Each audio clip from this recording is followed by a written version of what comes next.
जय श्री हरि। हरे कृष्णा। प्रिय श्रोताओं, ब्रह्मा जी नारद जी से कहते हैं, हे देवऋषि, अब मैं तुम्हें उस पवित्र चक्र तीर्थ की महिमा सुनाता हूँ जिसका स्मरण और श्रवण मात्र से ही ब्रह्म हत्या सहित सभी महापापों का नाश हो जाता है। यही दिव्य तीर्थ है जहाँ भगवान शिव चक्रेश्वर रूप में विराजमान है और जहाँ भगवान विष्णु ने सुदर्शन चक्र की प्राप्ति के लिए कठोर तपस्या की थी। आइए श्रद्धा और भक्ति के साथ इस दिव्य कथा का श्रवण करते हैं। ब्रह्मा जी कहते हैं, हे नारद, चक्र तीर्थ के बाद पीपल तीर्थ है। उसकी महिमा का वर्णन करने में शेषनाग भी समर्थ नहीं है। नारद चक्रेश्वर ही पीपलेश्वर हैं। उनके नाम का कारण भी सुनो।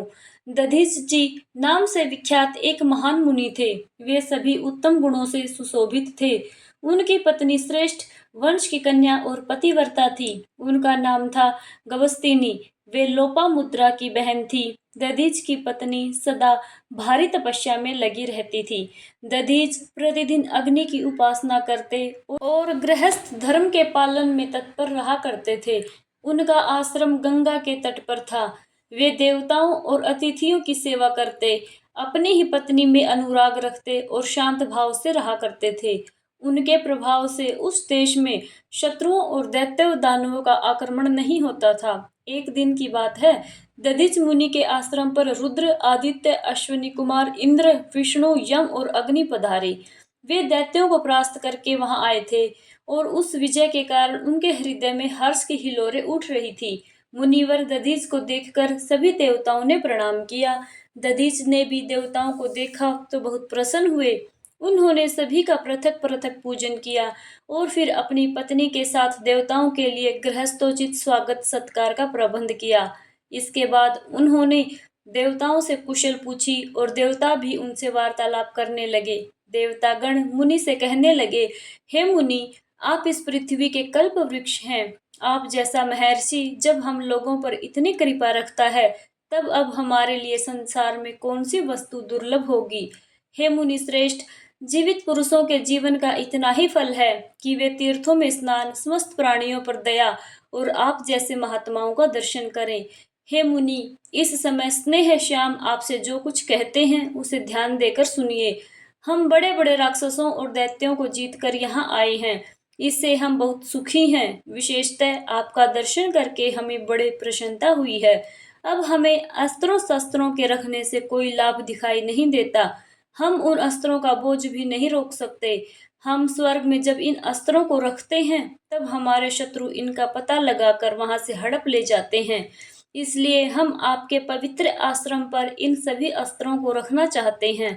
ब्राह्मण, यहाँ दानव राक्षसों से तनिक भी भय नहीं है। आपकी आज्ञा से यह सारा प्रदेश पवित्र और सुरक्षित भी है।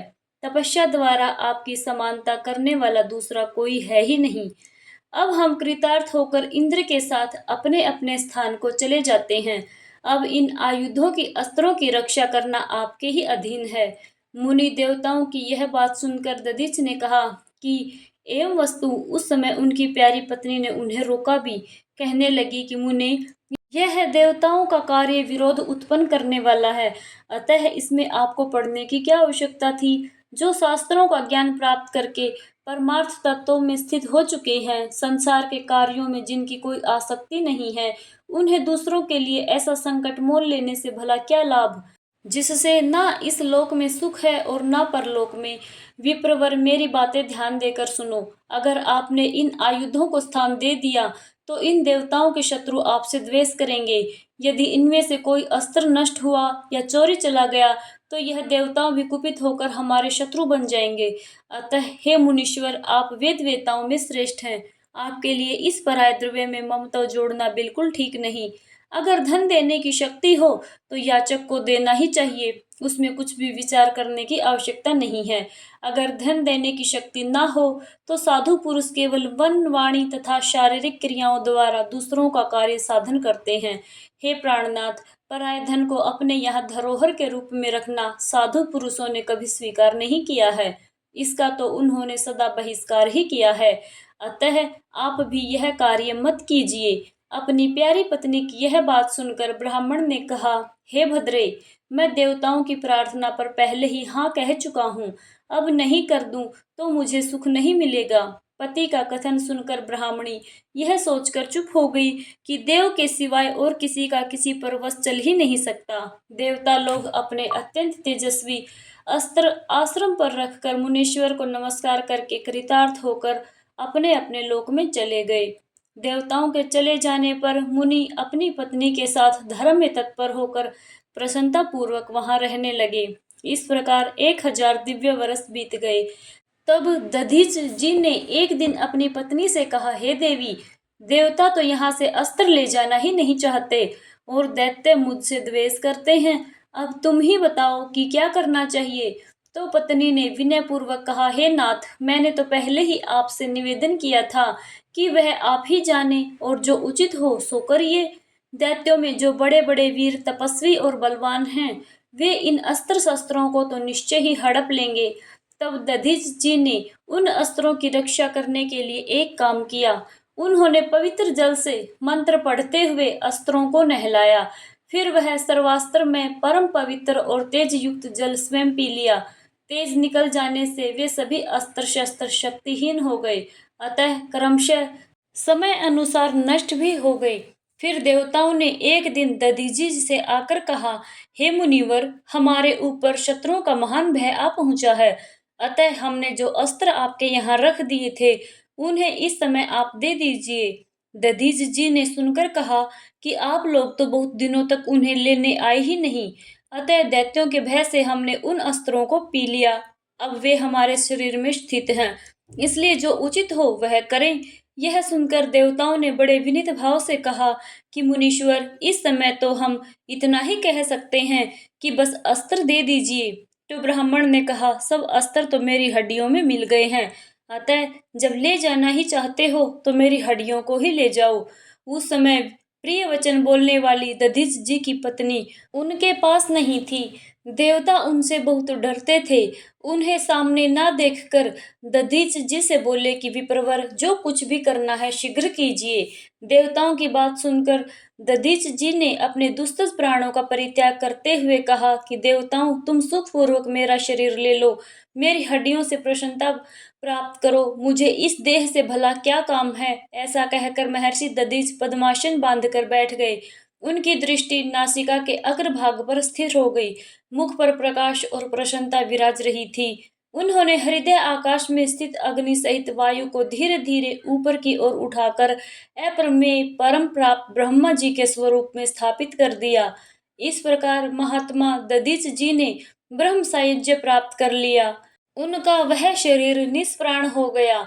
यह देखकर देवताओं ने विश्वकर्मा से उतावली पूर्वक कहा, विश्वकर्मा जी, अब आप अभी बहुत से अस्त्र शस्त्र बना डालिए।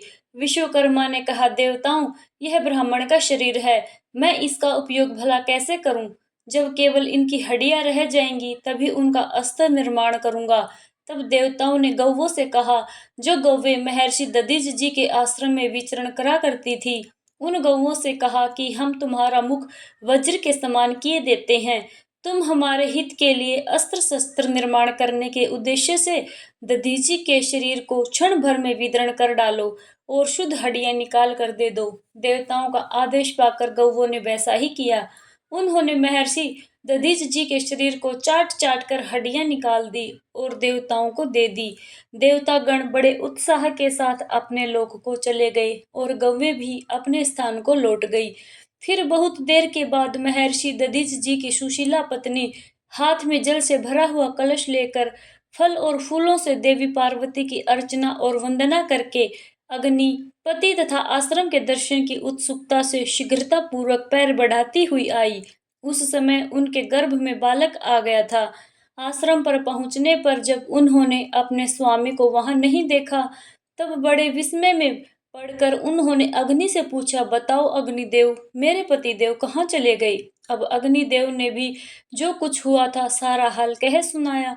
पति की मृत्यु का दुखद समाचार सुनकर वे दुख और उद्वेग से पृथ्वी पर गिर पड़ी। उस समय अग्निदेव ने ही उन्हें धीरे धीरे आश्वासन दिया। गमस्तिनी बोली, मैं देवताओं को श्राप देने में समर्थ नहीं हूँ, अतः स्वयं ही अग्नि में प्रवेश करूंगी। अब ऐसा जीवन रखकर भला मैं करूंगी भी क्या? संसार में जो वस्तु उत्पन्न होती है वह सब नश्वर है, अतः उसके लिए शोक होना ही नहीं चाहिए। परंतु मनुष्यों में भी वे ही पुण्य के भागी होते हैं जो गौ, ब्राह्मण तथा देवताओं के लिए अपने प्यारे प्राणों का उत्सर्ग कर दें। इस परिवर्तनशील संसार चक्र में धर्मपरायण तथा शक्तिशाली शरीर पाकर जो प्राणी देवताओं तथा ब्राह्मणों के लिए अपने प्यारे प्राणों का परित्याग करते हैं, वे ही धन्य हैं। और जिसने देह धारण की है, उसके प्राण तो एक न एक दिन अवश्य जाएंगे ही। यह जानकर जो ब्राह्मण गौ, देवता तथा दीन आदि के लिए इन प्राणों का उत्सर्ग करते हैं, वे साक्षात ईश्वर के ही समान होते हैं। ऐसा कहकर उन्होंने अग्नियों का यथावत पूजन किया और अपना पेट खुद ही चीरकर गर्भ के बालक को अपने हाथ से निकाल दिया। फिर गंगा, पृथ्वी, आश्रम तथा आश्रम के वनस्पतियों और अस्त्र आदि औषधियों को प्रणाम करके पति की त्वचा और लोम आदि के साथ चिता में प्रवेश करने का विचार किया। उस समय वे कहने लगी, मेरे गर्भ का यह बालक पिता और माता से हीन हो गया है, इसके कोई सगोत्र बंधु भी नहीं है, अतः संपूर्ण भूतगण, औषधियां तथा लोकपाल इसकी रक्षा करें। जो लोग माता पिता से हीन बालक को अपने औरस पुत्रों के समान देखते हैं और उसी भाव से रक्षा करते हैं, वे निश्चय ही ब्रह्म आदि देवताओं के भी वंदनीय हैं। ऐसा कहकर महर्षि दधीच की पत्नी ने बालक को पीपल के वृक्ष के पास रख दिया और स्वामी में चित्त लगाकर अग्नि को प्रणाम किया। फिर अग्नि की परिक्रमा करके यज्ञ पात्र के साथ ही चिता में प्रवेश कर गई और इस तरह उन्होंने भी अपने पति सहित दिव्य लोक को प्राप्त कर लिया। उस समय आश्रम के वनवासी वृक्ष भी रोने लगे। प्राति थे और दधीच ने उनका अपने पुत्रों की भांति पालन किया था। मृग, पक्षी तथा वृक्ष सब रो रो कर एक दूसरे से कहने लगे, हम पिता दधीच और माता प्रातिथे के बिना जीवित नहीं रह सकते।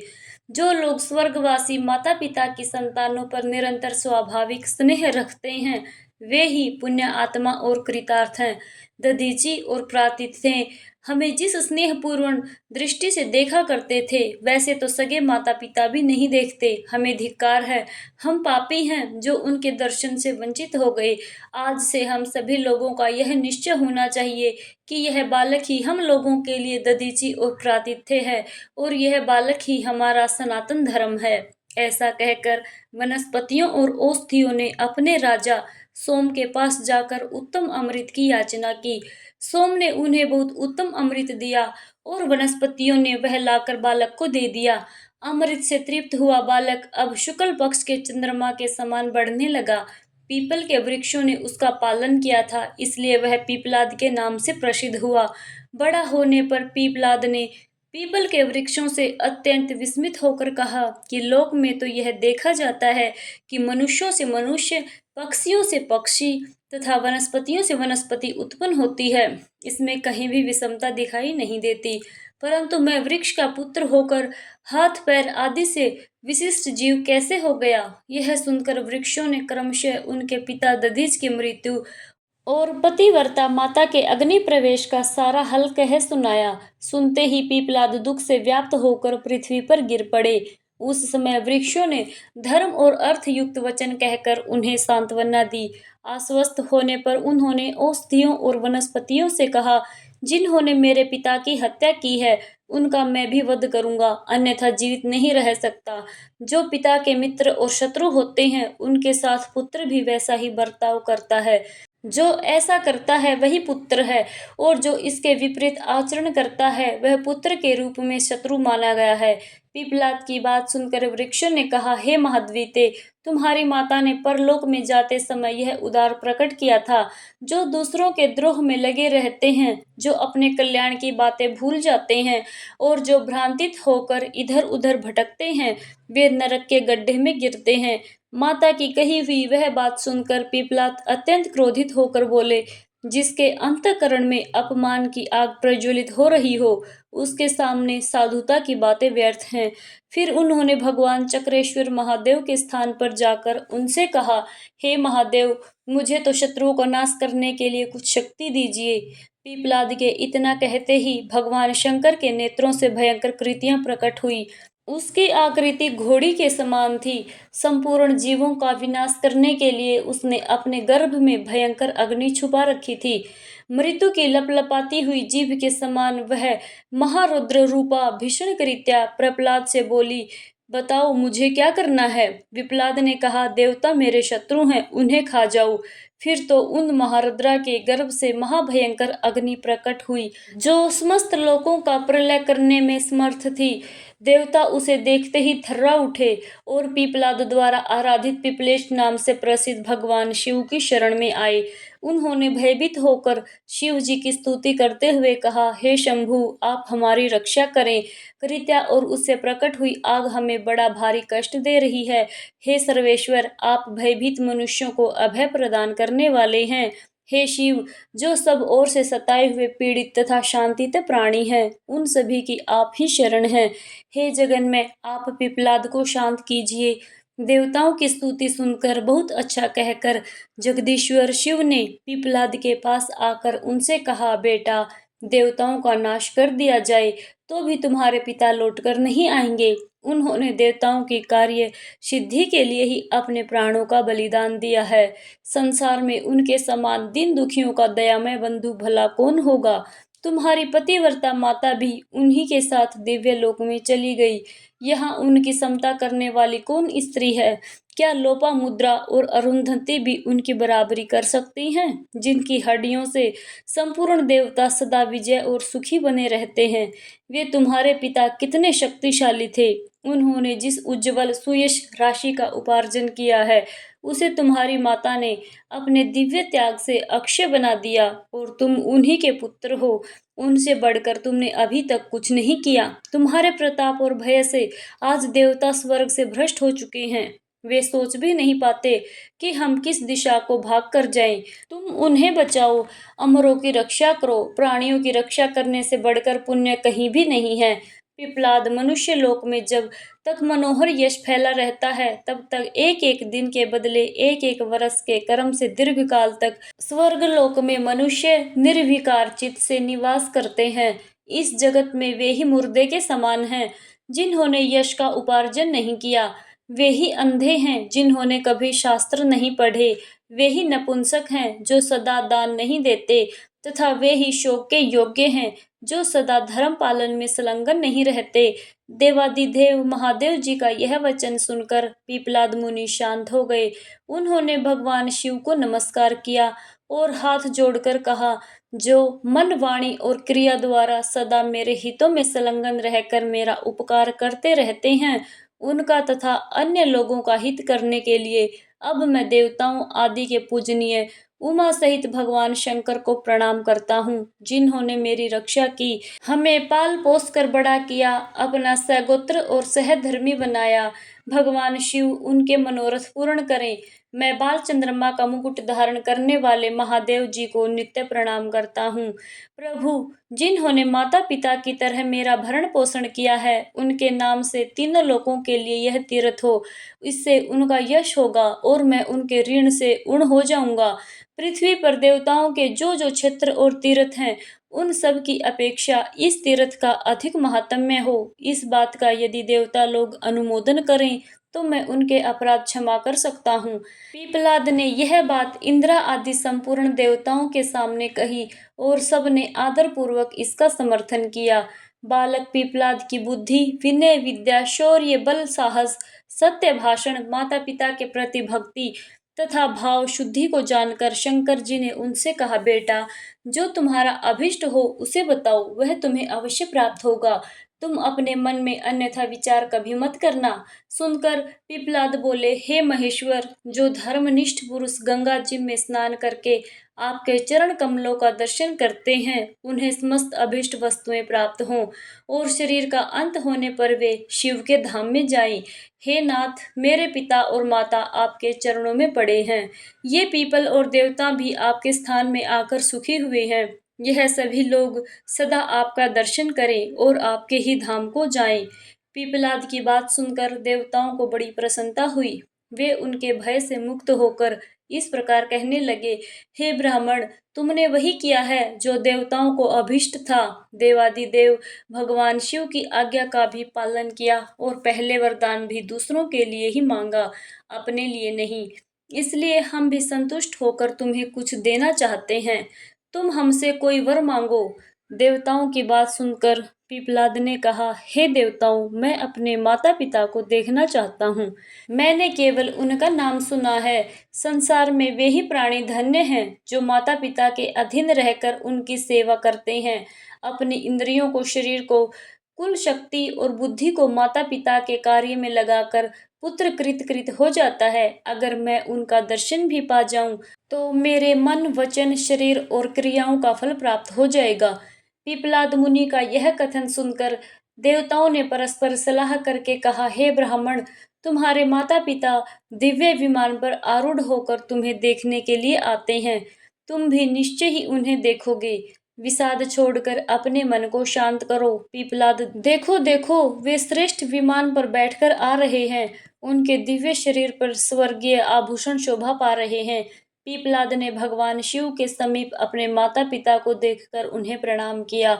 इस समय उनके नेत्रों में आनंद के आंसू भर आए और वे किसी तरह गदगद कंठ से बोले, अन्य कुलीन पुत्र अपने माता पिता को तारते हैं, किंतु मैं ऐसा भाग्यहीन हूँ जो अपनी माता के उदर को विदर्ण करने में कारण बना। यह सुनकर उस समय पीपलाद के माता पिता ने उनसे कहा, पुत्र, तुम धन्य हो जिसकी कीर्ति स्वर्ग लोक तक फैली है। तुमने भगवान शंकर का प्रत्यक्ष दर्शन किया है और देवताओं को सांत्वना भी दी है। तुम जैसे पुत्र से पितरों के उत्तम लोक भी कभी क्षीण नहीं होते। उसी समय पीपलाद के मस्तक पर आकाश से फूलों की वर्षा होने लगी। देवताओं ने जय जयकार किया। पत्नी सहित दधीच जी ने भी पुत्र को आशीर्वाद दिया और शंकर, गंगा तथा देवताओं को नमस्कार करके पीपलाद से कहा, पुत्र, अब विवाह करके भगवान शिव की भक्ति और गंगा जी का सेवन करो। पुत्र की उत्पत्ति करके विधि पूर्वक दक्षिणा सहित यज्ञों का अनुष्ठान करो और सभी प्रकार से कृतार्थ होकर दीर्घ काल के लिए दिव्य लोक में स्थान प्राप्त करो। माता पिता की बात सुनकर पीपलाद ने कहा, पिताजी, मैं बिल्कुल ऐसा ही करूंगा। फिर पत्नी सहित दधीच जी पुत्र को बारंबार सांत्वना देकर देवताओं की आज्ञा लेकर पुनः दिव्य को चले गए। इसके बाद देवताओं ने भगवान शिव से कहा, हे जगदीश्वर, अब दधीच जी की हड्डियों की हमारी तथा इन गौओं की पवित्रता के लिए कोई उपाय बताइए। सुनकर शिव जी ने कहा, गंगा जी में स्नान करके संपूर्ण देवता और गौवें पाप मुक्त हो सकती हैं। इसी प्रकार दधीच जी के शरीर की हड्डियां भी गंगा जी के जल से धोने में पवित्र हो जाएंगी। शिव जी की आज्ञा के अनुसार देवता स्नान करके शुद्ध हो गए और हड्डियां धोने मात्र से पवित्र हो गई। जहाँ देवता पाप मुक्त हुए थे वह पाप नाशन क्षेत्र कहलाता है, पाप नाशन तीर्थ कहलाता है। वहाँ का स्नान और दान ब्रह्म हत्या का नाश करने वाला होता है। और जहाँ गौवें पवित्र हुई, क्योंकि गौवों ने भी महर्षि दधीच जी के मृत शरीर को चाटकर पाप का भागीदार बनी थी, तो वह स्थान गौ तीर्थ के नाम से प्रसिद्ध हुआ। जहाँ दधीच जी की हड्डियां पवित्र की गई उसे पितृ तीर्थ जानना चाहिए। वह पितरों की प्रसन्नता को बढ़ाने वाला है। जिस किसी प्राणी के चाहे वह कितना ही पापी क्यों ना हो, शरीर की राख, हड्डी, नख और रोंवे उस तीर्थ में पड़ जाते हैं। वह तब तक स्वर्ग लोक में निवास करता है जब तक कि चंद्रमा, सूर्य और तारों का अस्तित्व बना रहता है। इस प्रकार उस तीर्थ से 3 तीर्थ प्रकट हुए। उस समय देवताओं और गौओं ने पवित्र होकर भगवान शंकर से कहा, हे महादेव, हम लोग अपने अपने स्थान को जाएंगे जहाँ सूर्य देव की प्रतिष्ठा की गई है और इनके प्रतिष्ठित होने से सभी देवता भी प्रतिष्ठित हो जाएंगे। इसलिए आप हमें आज्ञा दीजिए। सनातन सूर्य देव स्थावर जंगम रूप जगत के आत्मा, जहाँ जगत जननी गंगा और साक्षात भगवान त्रयंबक विराज रहे हैं, वहाँ प्रतिष्ठान नामक तीर्थ भी हो। ऐसा कहकर देवताओं ने पीपलाद से भी अनुमति ली और अपने अपने निवास स्थान को चले गए। वहाँ जितने पीपल थे कालांतर में अक्षय स्वर्ग को प्राप्त हुए। प्रतापी पीपलाद ने उस क्षेत्र के अधिष्ठाता देवता के रूप में भगवान शंकर की स्थापना करके उसका पूजन किया। फिर गौतम की कन्या को पत्नी रूप में प्राप्त करके कई पुत्र उत्पन्न किए, लक्ष्मी और यज्ञ का उपार्जन किया तथा अंत में वे सुहृद जनों के साथ स्वर्गलोक को चले गए। तब से वह क्षेत्र पिपलेश्वर तीर्थ कहलाने लगा। वह सब यज्ञों का फल देने वाला पवित्र तीर्थ है। उसके स्मरण मात्र से ही पापों का नाश हो जाता है। फिर स्नान, दान और सूर्य के दर्शन से जो लाभ होता है उसके लिए तो कहना ही क्या है। वहाँ देवादिदेव महादेव जी के दो नाम हैं, चक्रेश्वर और पीपलेश्वर। इस रहस्य को जानकर मनुष्य सभी अभिष्ट वस्तुओं को प्राप्त कर लेता है। देव मंदिर में सूर्य की प्रतिष्ठा होने से वह क्षेत्र प्रतिष्ठान कहलाया, जो देवताओं को भी बहुत प्रिय था। यह उपाख्यान अत्यंत पवित्र है। जो मनुष्य इसका पाठ अथवा श्रवण करता है वह दीर्घजीवी, धनवान और धर्मात्मा होता है तथा अंत में भगवान शंकर का स्मरण करके उन्हीं को प्राप्त कर लेता है। पिपलेश्वर महादेव का मंदिर गुजरात के सल्लद्दी में है। पुराणों में भी इसका जिक्र मिलता है। कहा जाता है कि यह मंदिर भगवान शिव के अन्य मंदिरों से बिल्कुल अलग है। साथ ही इस मंदिर की सबसे बड़ी खासियत यह है कि यहाँ शिवलिंग की पूजा नहीं होती, बल्कि शिवलिंग की जलधारी की पूजा होती है। यानी कि जिस जगह से भगवान शिव को शिवलिंग पर जल चढ़ाया हुआ गिरता है, उस जगह की पूजा होती है। ऐसी मान्यता है कि भगवान शिव का यह मंदिर बेहद पवित्र और अद्भुत है। कहते हैं कि यहाँ आने वाला कोई भी भक्त कभी खाली हाथ नहीं जाता। जय श्री कृष्णा। आज के महात्म्य में बस इतना ही। आगे का वृतांत सुनेंगे अगले अध्याय में। तब तक बोलते रहिए जय श्री राधे। हरे कृष्णा।